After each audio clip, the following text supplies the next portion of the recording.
욥기를 읽는 사람들 중에 많이 하는 질문 중에 하나가 욥의 세 친구가 하는 질문이 뭐가 잘못된 건가요? 라는 질문을 많이 하게 됩니다. 얼핏 보아도 욥의 친구들이 하는 질문들이 틀려 보이지 않기 때문입니다. 부분적으로 본다면 그 말이 옳은 말이기 때문입니다.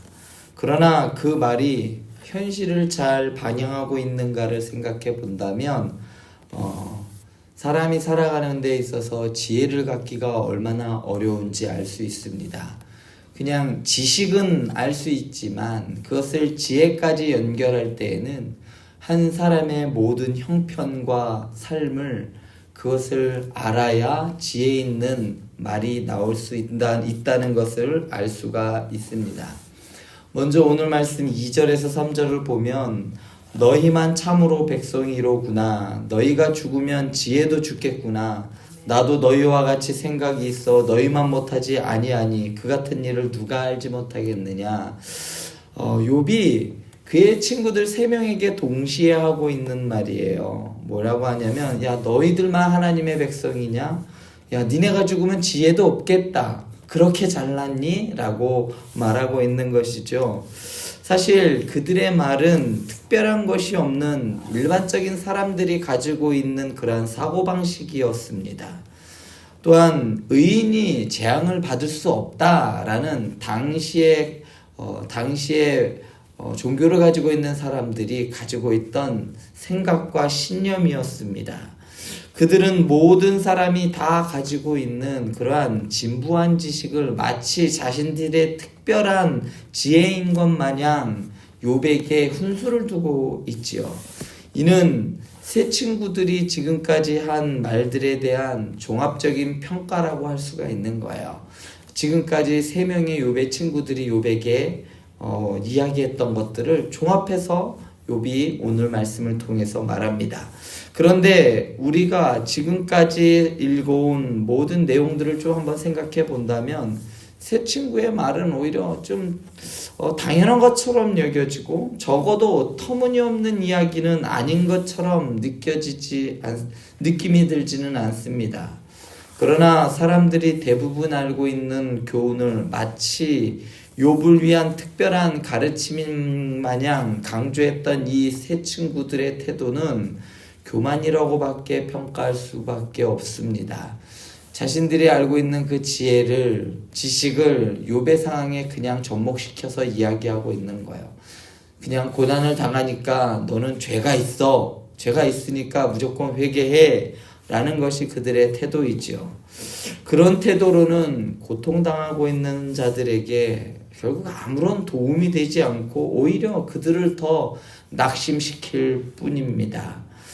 교만한 언어는 아무리 맞는 말이라고 할지라도 어리석음을 나타낼 수밖에 없습니다.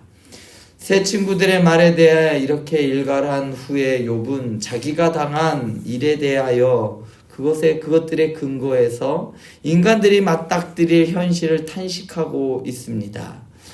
욥이 보기에 세상은 세 친구가 말하는 것처럼 질서와 정의가 작동하는 곳이 아니었습니다.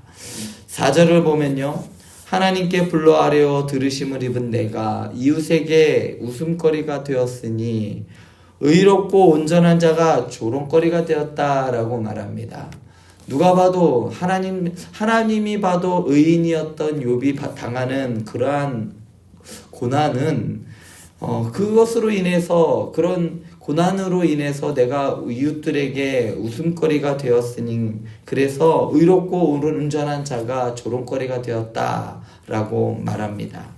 의롭고 지혜로운 자라고 해서 언제나 평안을 누리고 또한 존경을 받는 것은 아닙니다.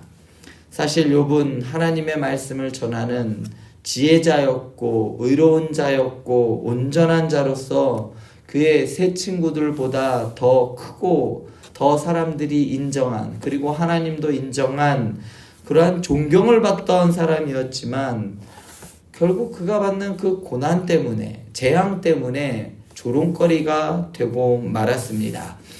5절에서 6절을 보면 평안한 자의 마음은 재앙을 멸시하나 재앙이 실족하는 자를 기다리는구나. 강도의 장막은 형통하고 하나님을 진노하게 하는 자는 평안하니 하나님이 그의 손에 후히 주심이라.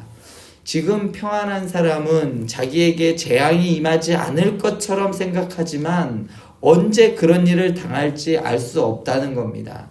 왜? 내가 그랬으니까. 내가 그렇게 의롭고 하나님께 최선을 다해서 섬겼음에도 불구하고 내가 지금 고난을, 이러한 재앙을 당하고 있는 이 사실에 근거해서 아무리 의로운 사람이라고 할지라도 언젠가는 재앙을 당할 것이다 라고 욥은 말합니다. 그리고 하나님께 벌을 받아야 할 자들은 오히려 상을 받아서 떵떵거리는 것처럼 보인다라고 오늘 6절 말씀을 통해 말합니다. 사람들은 권선징악 혹은 사필귀정 같은 그러한 원리가 현실에 반드시 실현된다고 믿고 싶어 합니다.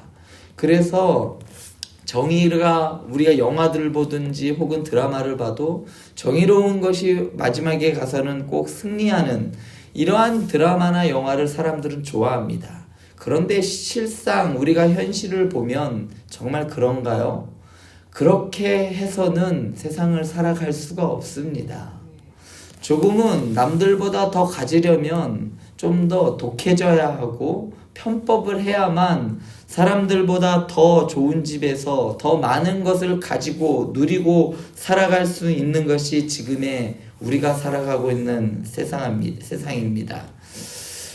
지혜는 세상이 기계처럼 작동하는 그러한 원리처럼 움직이지 않음을 인정하는 데서부터 시작됩니다. 이제 7절과 10절부터 7절부터 10절을 보면 이제 모든 짐승에게 물어보라. 그것들이 내게 가르치리라. 공중의 새에게 물어보라. 그것들이 또한 내게 말하리라. 땅에게 말하라. 내게 가르치리라. 바다의 고기도 내게 설명하리라. 이것들 중에 어느 것이 여호와의 손이 이를 행하신 줄을 알지 못하랴. 모든 생물의 생명과 모든 사람의 육신의 목숨이 다 그의 손에 있느니라. 욥의 친구들의 말이 얼마나 진부한 말인지 말합니다. 이전에 이 오늘 본문 이전에 빌닷이 한 말이 있어요. 옛 사람에게 물으라. 그들이 내게 가르치리라 라고 하면서 옛 사람의 교훈을 들어서 욥에게 설명한 부분이 있습니다. 그런데 욥은 옛사람에게 물어볼 필요도 없이 오늘 말씀에서는 짐승에게 물어보라, 새에게, 그리고 땅에게, 바다의 고기에게 물어봐도 가르쳐 줄 것이다 라고 말합니다. 모든 것이 누구의 손에 있느냐? 하나님의 손에 있다는 사실은 짐승도 아는 사실이다 라고 욥은 말합니다. 그러니까 지금 일어나는 일들, 지금 내가 한 말을 짐승들도 알고 있는 말이야. 의인이 고난을 당하는 것은 오늘 고난을 당할 수 있다는 이 사실은 짐승들도 알고 있다라는 말입니다.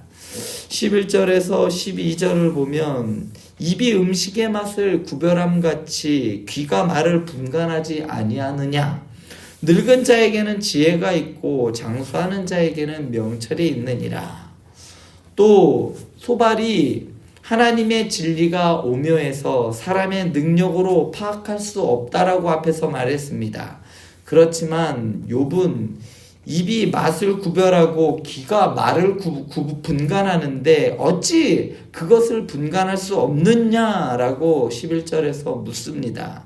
또한 오랜 세월을 살아온 사람은 지혜와 명철이 있어서 다 알 수 있다라고 말합니다.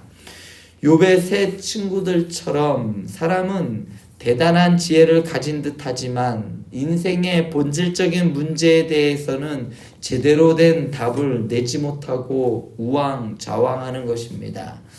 무조건 의인들은 고난을 받지 않는다라는 이러한 생각에 갇혀 있어서 욥에게 제대로 된 위로의 말을 하지 못했던 그의 세 친구들을 보면 사람들이 가지고 있는 지식이 그리고 지혜가 얼마나 별 볼 일 없는 것인지 알 수 있습니다. 인간의 지혜로 모든 것을 다 아는 듯 여기지만 그러한 태도는 결국 그 사람이 어리석다는 증거입니다. 다른 사람이 처한 사실을 함부로 해석하고 조언하고 가르치려 드는 것은 어리석은 자의 전형적인 태도인 것이죠. 우리의 사고방식에 갇혀서 내가 경험해보고 내가 아는 것으로 다른 사람의 고난과 고통을 평가하고 훈수를 두고 그것으로 위로하려고 하지만 정작 듣는 사람은 그것으로 위로를 받을 수가 없는 겁니다. 사랑하는 행복한 교회 성도 여러분, 어려움에 직면한 그 옆에 있는 성도들에게 조언하고 가르쳐 드리기보다는 슬픔을 당한 사람들에게는 그냥 다른 위로의 말이 필요 없어요. 그냥 같이 울어주는 겁니다. 그리고 기뻐하는 사람과는 그냥 같이 기뻐해주면 되는 겁니다. 이게 하나님이 이렇게 하시고 저렇게 하시고 해서 너의 공은 없고 이게 하나님이 하신 거란다 라고 할 필요가 없다는 겁니다. 그냥 아파하면 같이 아파해주고 또 기뻐하면 같이 기뻐해주는 것, 이것이 성경이 말하고 있는 지혜입니다. 슬픔을 훈계하고 가르치는 자가 아니라 공감하고 위로하는 사람이 되길 간절히 축원드립니다. 기도하시겠습니다.